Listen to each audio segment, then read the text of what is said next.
तो चलिए सीधे शुरू करते हैं आज का ये मास्टर क्लास एक्सप्लेनर। आज हम बात करने वाले हैं ऐतिहासिक 1978 के मनेका गांधी बनाम भारत सरकार सुप्रीम कोर्ट जजमेंट की। ये वो फैसला है जिसने न सिर्फ भारतीय संवैधानिक कानून को बल्कि व्यक्तिगत स्वतंत्रता की पूरी परिभाषा को ही बदल कर रख दिया। इस जटिल और लंबे विषय को आसानी से समझने के लिए हमने इस पूरे विश्लेषण को इन 5 हिस्सों में बांटा है। मामले के तथ्य, प्राकृतिक न्याय, द गोल्डन ट्रायंगल, एक छोटा सा क्वेश्चन आंसर सेशन और आखिर में कुछ बहुत ही जरूरी मेंस एग्जाम राइटिंग टिप्स। सबसे पहले आते हैं हमारे पहले भाग पर, यानी इस पूरे मामले के तथ्य क्या थे। बात जून 1976 की है, जब पिटिशनर को पासपोर्ट्स एक्ट के तहत पासपोर्ट जारी किया गया था। सब कुछ नॉर्मल था, लेकिन अचानक 2 जुलाई 1977 को सरकार सेक्शन 10(3)(c) का इस्तेमाल करती है और पासपोर्ट जब्त करने का फैसला कर लेती है। ठीक 2 दिन बाद पिटिशनर को एक लेटर मिलता है जिसमें कहा जाता है कि 7 दिन के अंदर अपना पासपोर्ट सरेंडर कर दीजिए। और इसका कारण क्या बताया गया? सिर्फ और सिर्फ पब्लिक इंटरेस्ट, यानी जनहित, कोई और वजह नहीं दी गई। अब आप इस मुद्दे की गंभीरता का अंदाजा इस बात से लगाइए कि आर्टिकल 32 के तहत आई इस रिट पिटिशन की सुनवाई के लिए एक आम बेंच नहीं बल्कि एक विशाल 7 जजेस की बेंच बनाई गई थी। खैर, आगे बढ़ते हैं हमारे अगले हिस्से की तरफ, जो है प्राकृतिक न्याय, यानी प्रिंसिपल ऑफ नेचुरल जस्टिस।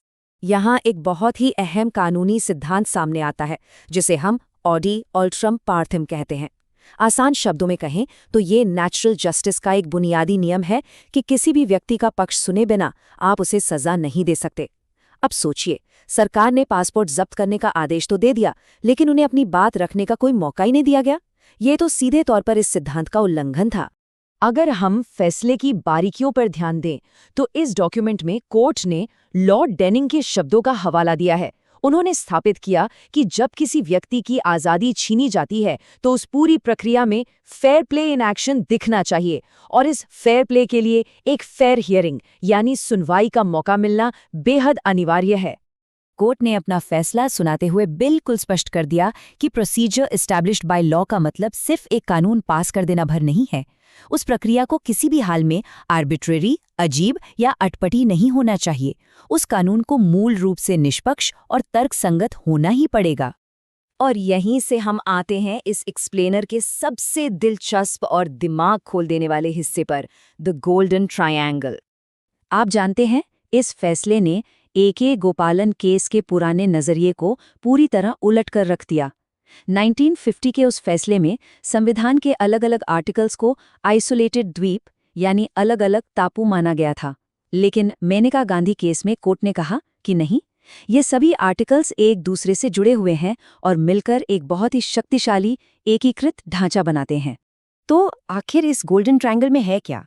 इसमें 3 मेन पिलर्स हैं। आर्टिकल 14 जो समानता और गैर मनमनापन की बात करता है, आर्टिकल 19 जो हमारी फंडामेंटल फ्रीडम्स की बात करता है, और आर्टिकल 21 जो लाइफ और पर्सनल लिबर्टी की रक्षा करता है। अब नया रूल ये था कि किसी भी व्यक्ति की आज़ादी छीनने वाले कानून को इन तीनों आर्टिकल्स के टेस्ट को एक साथ पास करना होगा। जस्टिस कृष्णा आयर ने इन 3 आर्टिकल्स की इस हार्मनी का बहुत ही खूबसूरत शब्दों में वर्णन किया। उन्होंने लेजिस्लेटिव कैलसनेस यानी विधायिका की लापरवाही के खिलाफ सख्त चेतावनी दी और बताया कि प्रोसेसुअल जस्टिस आखिर क्यों इतना मायने रखता है। चलिए अब इस जानकारी को थोड़ा टेस्ट करते हैं हमारे चौथे भाग यानी एक rapid fire question answer session में। परीक्षा की तैयारी के हिसाब से ये क्लासिक ट्रैप क्वेश्चन है। सोच कर देखिए, अगर सरकार का कदम आर्बिट्ररी था तो क्या सुप्रीम कोर्ट ने पासपोर्ट्स एक्ट के उस सेक्शन को ही पूरी तरह रद्द कर दिया था? तो इसका जवाब है बिल्कुल नहीं। उन्होंने उस कानून को असंवैधानिक नहीं ठहराया। इसके बजाय इमरजेंसी सिचुएशंस को हैंडल करने के लिए कोर्ट ने एक बिल्कुल नया कॉन्सेप्ट निकाला, पोस्ट डिसिशनल हियरिंग। यानी अगर तुरंत एक्शन लेना जरूरी है तो आदेश देने के बाद व्यक्ति को सुनवाई का मौका जरूर मिलना चाहिए। इस तरह कानून भी बच गया और इंसाफ भी हो गया। अब एक और बहुत आम सवाल पर आते हैं जो कि आर्टिकल 21 की सीमाओं से जुड़ा है। क्या विदेश यात्रा करना हमारा एक फंडामेंटल राइट है? देखिए, भले ही संविधान में इसका सीधे तौर पर जिक्र नहीं मिलता, लेकिन कोर्ट ने universal declaration of human rights का हवाला देते हुए बिल्कुल क्लियर कर दिया कि हाँ, विदेश यात्रा करना एक बहुत मूल्यवान अधिकार है और ये पर्सनल लिबर्टी का ही एक अटूट हिस्सा है। और अब आते हैं उस हिस्से पर जो आपके बहुत काम आने वाला है, हमारे मेंस एग्जाम राइटिंग टिप्स।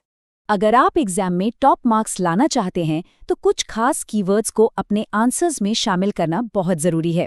जब भी आप आर्टिकल 21 पर लिखें तो just, fair and reasonable, golden triangle और पोस्ट डिसिशनल हियरिंग जैसे शब्दों का इस्तेमाल ज़रूर करें। ये एग्जामिनर को बताता है कि आपको इस टॉपिक की कितनी इन डेप्थ नॉलेज है। अपने आंसर का एक अच्छा स्ट्रक्चर बनाने के लिए आप इन 4 कदमों को फॉलो कर सकते हैं। पहले फैक्ट्स को संक्षेप में बताइए, फिर ए.के. गोपालन और मेनका गांधी केस के डिफरेंस को हाईलाइट कीजिए।